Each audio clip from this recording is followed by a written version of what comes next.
Hi. Nice to meet you. I'm from Ocean Man First Nations, but I live here in Regina. Right on. And I am a Assiniboine Cree, or Nakota Cree. So I would like to tell you a story. It's not a traditional story, but it's about a time when I worked in a library.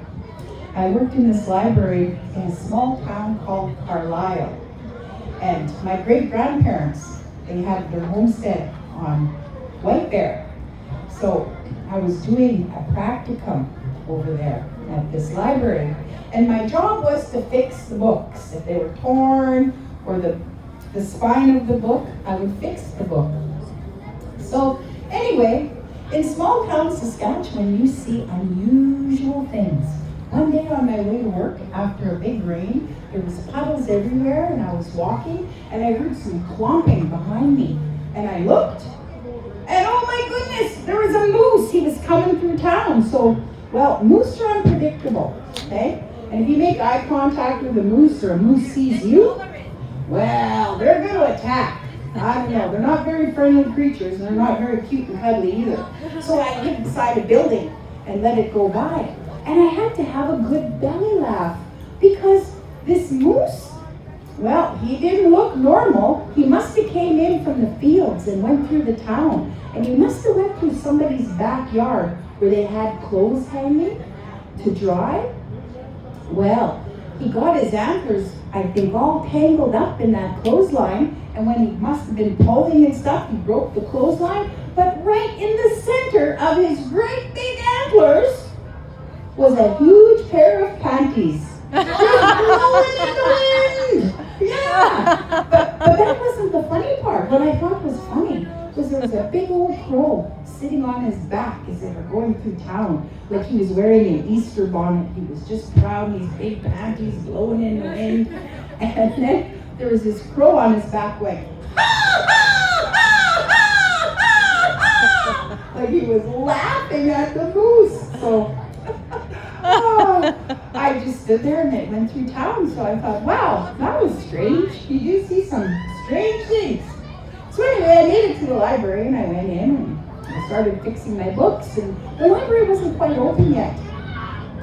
And I forgot to lock the door, and as I was fixing books, all of a sudden, the door to the library flew open. It was just a little trailer, and you're not going to believe this. In walked this big, fat, chubby chicken.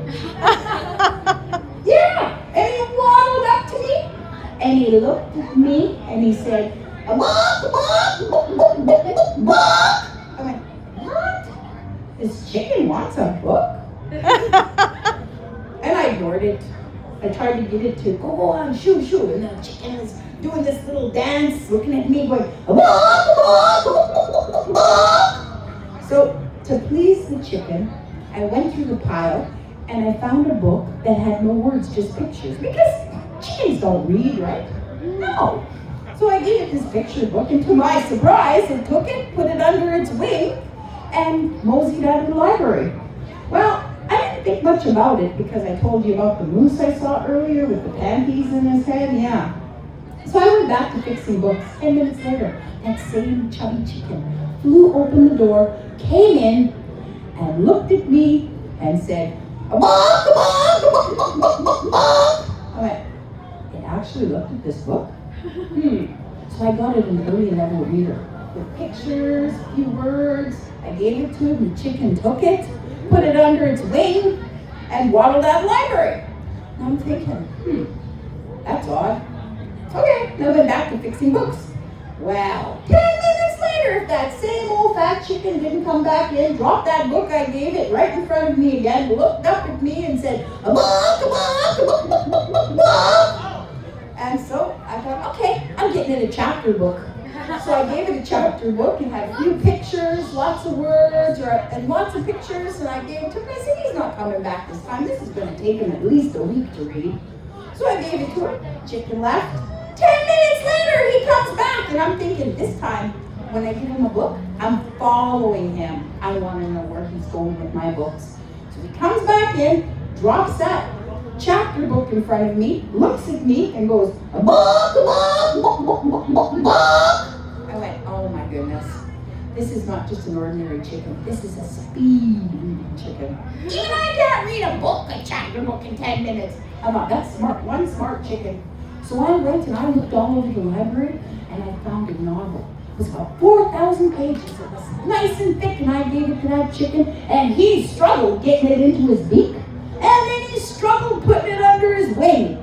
And I locked up the library and I went to follow him. I waited, though I didn't want to spook him. I waited till he was halfway up Main Street. Then I slowly walked, and he's waddling away carrying this book.